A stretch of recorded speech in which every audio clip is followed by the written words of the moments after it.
Hello, all of you. How are you? Welcome to this session of learning the basics of arrangements of sentences. ये PQRS SSC का exclusive topic है और हर exam में देखने को मिलता है. अगर पीटी हम देते हैं तो पीटी में 2 क्वेश्चंस इससे ज़रूर रहते हैं. और अगर थोड़ा सा इसमें दिमाग लगाया जाए, थोड़े से इसके कॉन्सेप्ट को अगर ठीक से समझ लिया जाए तो ये डेफिनेटली एग्ज़ाम में हम लोग इसको सही कर सकते हैं. तो इसी चीज़ को ध्यान में रखते हुए मैंने बहुत बेसिक लेवल से इसको अभी तैयार किया है तुम लोगों के लिए और उम्मीद है कि ये लेक्चर तुम लोगों को निश्चित रूप से पसंद आएगा. पहले तो समझना होगा कि what do we mean by PQRS. इसमें जो क्वेश्चंस हैं वो ऐसे हैं. यहाँ पर 2 तरह का क्वेश्चन होता है. ये थोड़ा सिंपल टाइप है, बेसिक टाइप है. इसमें एक सेंटेंस को 4 पार्ट में PQRS में ब्रेक किया गया है और तुम्हारे सामने क्वेश्चन ये है कि इसको आप रीअरेंज कीजिए. ये जो पार्ट्स हैं PQRS, इसको आप इस तरह से अरेंज कीजिए कि ये सेंटेंस एक मीनिंगफुल सेंटेंस बन जाए. क्लियर? इसके लिए क्या क्या चीज़ें इंपॉर्टेंट हैं? सबसे इम्पॉर्टेंट चीज़ जो इसके लिए है वो है सेंटेंस स्ट्रक्चर का ज्ञान होना. उसके लिए ग्रामर के बेसिक्स थोड़े क्लियर होने चाहिए, नंबर 1. साथ ही साथ जो ब्रोकन पार्ट्स हैं सेंटेंस के, उसको कॉम्प्रहेंड करना भी इम्पॉर्टेंट है. यानी कि कॉम्प्रहेंशन का भी थोड़ा इम्पॉर्टेंट रोल है. क्लियर? उसके बाद हम लोग इसको करना जब शुरू करेंगे तो 2 तरीके से इसको अप्रोच किया जा सकता है.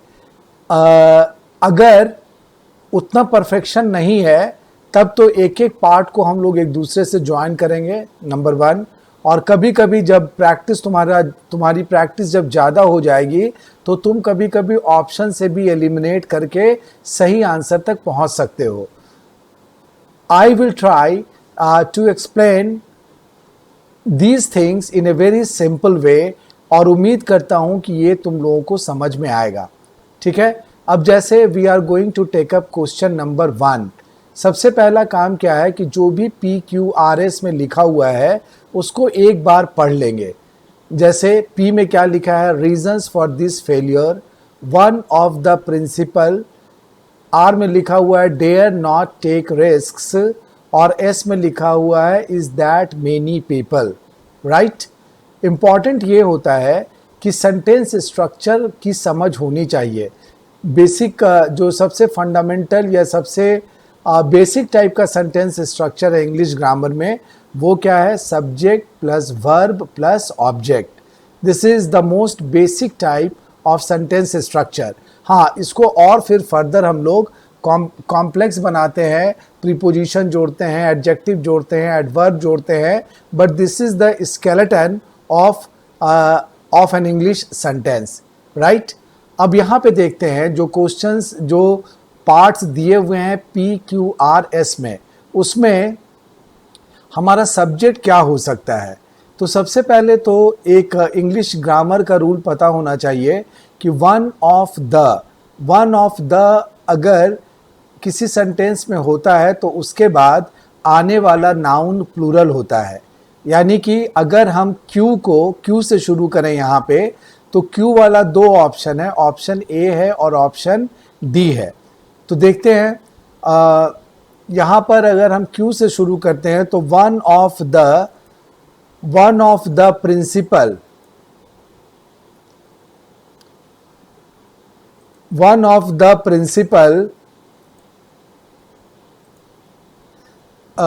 के बाद जो नाउन आना चाहिए वो प्लूरल आना चाहिए. अब प्लूरल नाउन क्या दिखता है?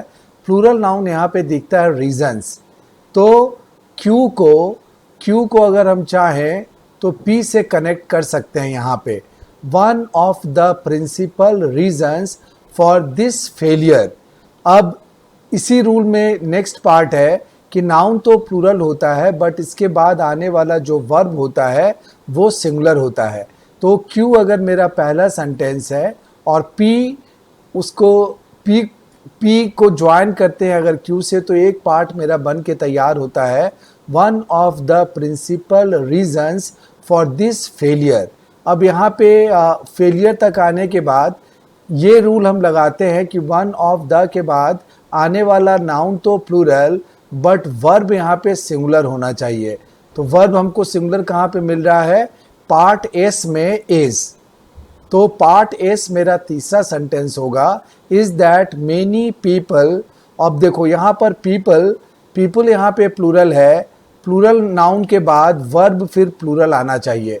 तो वर्ब यहाँ पे प्लूरल कहाँ पे दिख रहा है? यहाँ पे डेयर एक वर्ब है जो कि प्लूरल है, तो पीपल को हम डेयर से कनेक्ट कर सकते हैं। तो अब देखते हैं कि क्या सीक्वेंस बना। सीक्वेंस बना क्यू, क्यू के बाद पी, पी के बाद एस और एस के बाद आर। तो जो दो ऑप्शन मेरे पास थे जिसको शुरू में हम लोगों ने सेलेक्ट किया था क्यू के आधार पे, वो थे ए और डी। बट अब हम लोग देखते हैं कि मेरा आंसर क्या सही हुआ। यहाँ पे मेरा आंसर होगा ए। एक बार अब सेंटेंस को पढ़ के देखते हैं कि क्या क्लियर है। One of the principal reasons for this failure is that many people dare not take risk. इस असफलता के कई कारणों में से एक मुख्य कारण ये है कि कई लोगों ने जोखिम लेने की हिम्मत नहीं की। कई लोग जोखिम लेने की हिम्मत नहीं करते। प्रेजेंट टेंस में ये सेंटेंस है। सो the answer is Q P S are.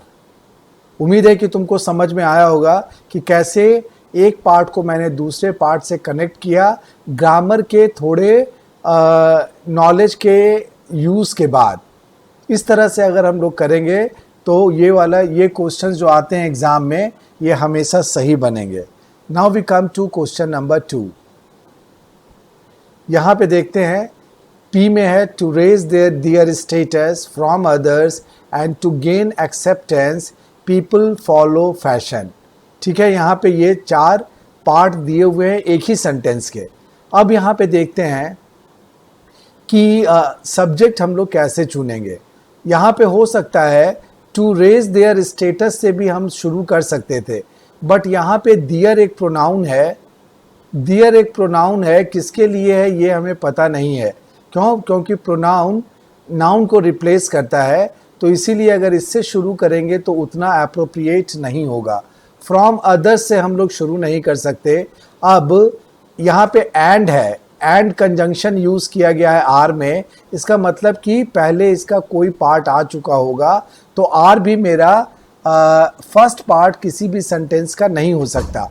Then we are left with S. S में देखते हैं पीपल फॉलो फैशन। ठीक है, एस मेरा पहला सेंटेंस हो सकता है। पीपल फॉलो फैशन, लोग फैशन क्यों करते हैं।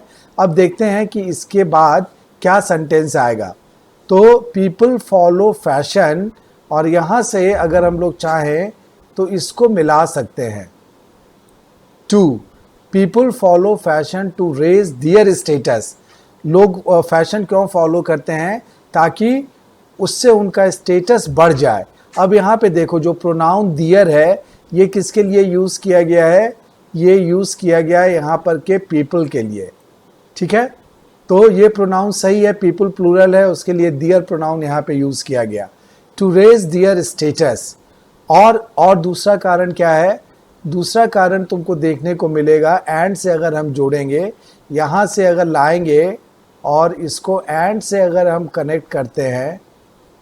और दूसरा फैक्टर क्या होता है फैशन करने का? एक तो स्टेटस रेज होता है एंड दूसरा एंड टू गेन एक्सेप्टेंस, और स्वीकृति प्राप्त करना। गेन का मतलब प्राप्त करना भी होता है। तो किनसे स्वीकृति प्राप्त करनी है? टू गेन एक्सेप्टेंस किनसे? तो फ्रॉम अदर्स, दूसरे लोगों से। तो यहाँ पे एस के बाद हम लोग क्यू को कनेक्ट करेंगे। तो हमारा सीक्वेंस यहाँ पे क्या बना? हमने शुरू किया था एस से, एस के बाद हम लोग आए थे पी पे, पी के बाद हम लोग आए आर पे, और आर के बाद जो लास्ट पार्ट था सेंटेंस का वो क्यू था। So the obvious answer is D, S P R Q. This is the sequence of the sentence. अब एक बार पढ़ के देखते हैं सेंटेंस को। people follow fashion to raise their status and to gain acceptance from others. So this is the sequence which is correct. उम्मीद है कि इस तरह के एक्सप्लेनेशन से ये चीज़ें क्लियर हो रही होंगी कि कैसे एक के बाद दूसरे पार्ट को हम लोग कनेक्ट करते हैं और उसको लॉजिक से एक्सप्लेन भी कर पाते हैं, लॉजिक से उसको जस्टिफाई भी कर पाते हैं. Now we come to question number 3. Question number 3 में देखते हैं, into the office someone broke highly confidential letters and stole some. Right? अब यहाँ पर एक कनेक्शन हमको मिलता है, एक फ्रेज हम जानते हैं, होता है वो फ्रेज ब्रेक इनटू, यानी कि क्यू के साथ, क्यू के बाद पी का आना निश्चित है. राइट? अब जो ऑप्शंस दिए गए हैं उसमें एक ही ऑप्शन है और यहाँ पे हम लोग आसानी से चाहें तो कर सकते हैं. अगर हम लोग कॉन्फिडेंट हैं कि ब्रेक इनटू एक फ्रेज है, ब्रेक इनटू का मतलब होता है दरवाज़ा तोड़कर घुस जाना. ठीक है?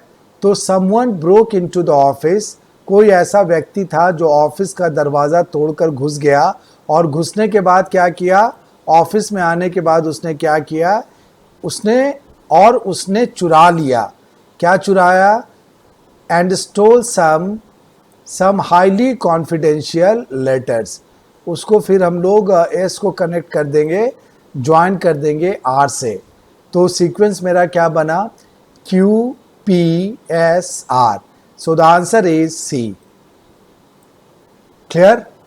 एक बार सीक्वेंस में लाने के बाद इस सेंटेंस को देखते हैं. Someone broke into the office and stole some highly confidential letters. कोई ऐसा व्यक्ति था जो ऑफिस का दरवाज़ा तोड़कर घुस गया और उसने कुछ बेहद बहुत ज़्यादा गोपनीय पत्रों को चुरा लिया. So this is the sentence and this is the sequence. Right? Then we come to question number 4.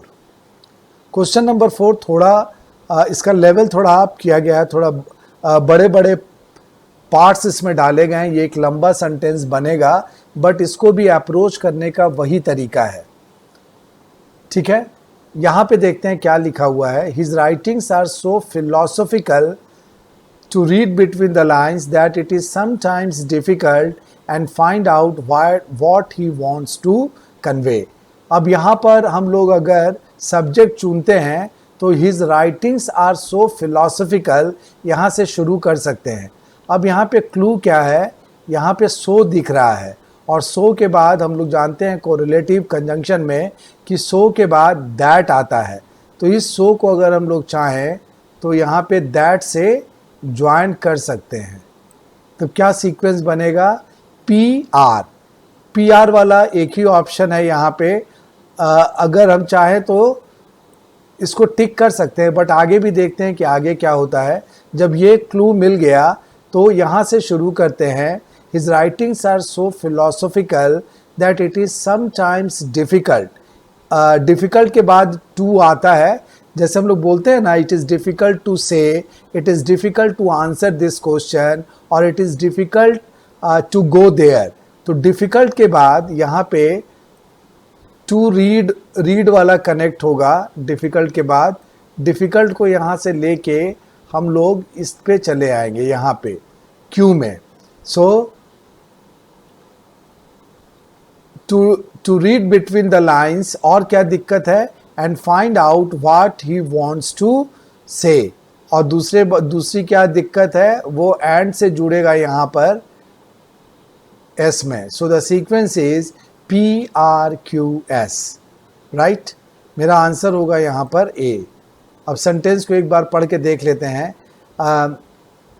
उसकी लिखी हुई चीज़ें इतनी दार्शनिक होती है, फिलोसफिकल का मतलब दार्शनिक, इतनी दार्शनिक होती हैं कि कई बार मुश्किल होती है. किस चीज़ में मुश्किल होती है कि इनकी पंक्तियों के बीच में क्या लिखा है ये समझ पाना मुश्किल होता है और साथ ही साथ ये भी मुश्किल होता है कि वो क्या कहना चाहता है. So this is the correct sentence और उसका सीक्वेंस है PRQS. राइट? तो ये था क्वेश्चन नंबर 4 और उसका आंसर था A. Then we take up the last question. इसमें भी पहले पढ़ के देखते हैं कि पार्ट्स में क्या लिखा हुआ है। People blame others for their misdeeds of the present day world arise most of the troubles from the fact that instead of doing their duty। यहाँ पे देखते हैं कि सब्जेक्ट हम किसको चुन सकते हैं। तो यहाँ पे हम लोग सब्जेक्ट चुन सकते हैं इस आर को, मोस्ट ऑफ द ट्रबल्स, अधिकांश जो ट्रबल्स हैं वो मुसीबतें क्या है, मुसीबतें उठ खड़ी होती हैं, है ना, खड़ा होना। तो और मुसीबतें कब की, आज की दुनिया की। तो यहाँ पे दो ट्रबल्स है, ट्रबल्स उठ के खड़ी हो जाती हैं यानी कि अराइज करती हैं। यहाँ पे हम इसको इससे कनेक्ट कर सकते हैं। तो आर का कनेक्शन यहाँ पे बन सकता है किससे, क्यू से। अब देखते हैं कि ऑप्शन में यहाँ पे दो ऑप्शन एक जैसा हो गया, यहाँ पे कुछ चेंज करना पड़ेगा। यहाँ पे अगर हम लोग चाहें तो इसको ऐसे लिख सकते हैं R Q, sorry for this, it should be R Q P S. ठीक है, ये दोनों अलग अलग ऑप्शंस हो गए। अब यहाँ पे देखते हैं कि आर के बाद आ गया Q, most of the troubles of the present day world arise. आज की दुनिया की अधिकांश जो समस्याएं हैं या तकलीफ़ें हैं वो कैसे उठती हैं, अराइज फ्रॉम द फैक्ट। उसके लिए क्या चीज़, क्या सत्य जिम्मेदार है, from the fact that instead of doing their duty, कि लोग जो हैं वो अपनी ड्यूटी ना करने की बजाय क्या करते हैं, people blame others for their misdeeds. अपनी ड्यूटी तो नहीं करेंगे, लेकिन यहाँ पे जो दियर यूज़ किया गया है वो किसके लिए यूज़ किया गया है, यहाँ पे पीपल के लिए। वो अपनी ड्यूटी तो नहीं करते लोग, लेकिन वो दूसरों को ब्लेम जरूर करते हैं, दूसरों पर दोष जरूर मढ़ते हैं उनके अपने खुद के गलत कामों के लिए। यहाँ पे एक वर्ड है मिसडीड, मिसडीड का मतलब होता है गलत काम। So the answer is R Q S P. So this is the correct answer A. अब सेंटेंस को एक बार पढ़ के देखते हैं। Most of the troubles of the present day world arise from the fact that instead of doing their duty, people blame others for their misdeeds।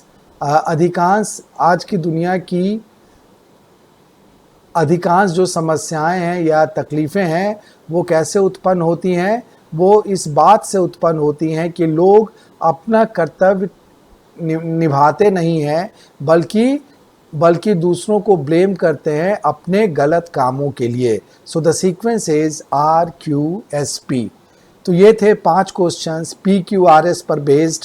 हालांकि अभी इनका लेवल मैंने लो रखा है ताकि इसको मैं ऐसा एक्सप्लेन कर पाऊँ कि तुम लोगों को इसको समझने में दिक्कत ना हो। और एक बार जब बेसिक्स क्लियर हो जाता है तो चाहे कितने भी कॉम्प्लेक्स क्वेश्चंस क्यों नहीं आते हैं, उसको हम करने में बिल्कुल कॉन्फिडेंट होते हैं और बिल्कुल सही तरीके से उसको करते हैं।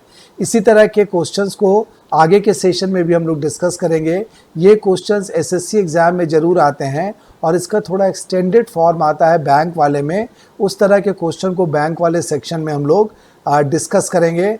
उम्मीद है कि ये वीडियो पसंद आया होगा, और अगर ये वीडियो पसंद आया है तो इसको लाइक करना और अपने फ्रेंड्स के बीच में शेयर करना, और इंतज़ार करना नए वीडियो का जिसमें और भी नए तरह के कंटेंट्स को अच्छे तरीके से, सिंपल तरीके से एक्सप्लेन किया जाएगा ताकि समझने में कोई भी दिक्कत ना हो। तो इंतज़ार रहेगा फिर तुम लोगों से मिलने का नए कंटेंट्स के साथ। Till then take care of yourself and your family members and stay safe.